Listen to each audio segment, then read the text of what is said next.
Ngayong holiday season, marami ang naglilibot para masulit ang mahabang bakasyon. At isa sa mga paboritong dayuhin ng mga turista, ang Tagaytay. Sa daming araw ng mga turistang dumagsa roon, usad pagong na ang daloy ng trapiko papasok sa lungsod. Live mula sa Tagaytay, may report si Jamie Santos. Jamie! Ruth, bagaman palalim na ang gabi, tuloy-tuloy pa rin ang dating ng mga bakasyonista rito sa Tagaytay. Ine-enjoy nila ang napakalamig na klima ngayon. Papasok pa lang ng Tagaytay, usad pagong na ang daloy ng mga sasakyan sa dami ng mga turista. Karamihan ay mga mag-anak na nais ma-enjoy ang mahabang bakasyon ngayong bagong taon. Halos wala nang maparadahan sa dami ng sasakyan sa People's Park in the Sky kung saan matatanaw ang Bulkang Taan. Dito, kanya-kanyang picnic ang buong mag-anak.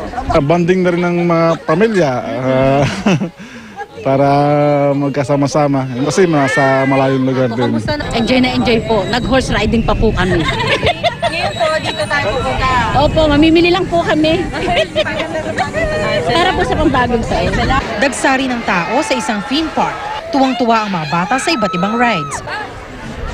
Pwede ring mag-horseback riding, Super Viking, Sky Eye at Express Train. Grabe! Sobrang kaba! Sobra! Lumiyak nga ako eh! Oh, mega! Masaya naman! Sulit! Enjoy! Once a year lang naman yung gastos na yan eh. Kaysa naman ibili sa mga alak o ano, di ba? Eh, di sa mga bata na lang. Natakot sa umpisa pero ngayon okay na, masaya. Kung malamig na dito sa Tagaytay, ano pa kaya sa Baguio? 11.8 degrees Celsius nga lang ang temperatura doon ngayon. Pinakamababa ngayong Disyembre.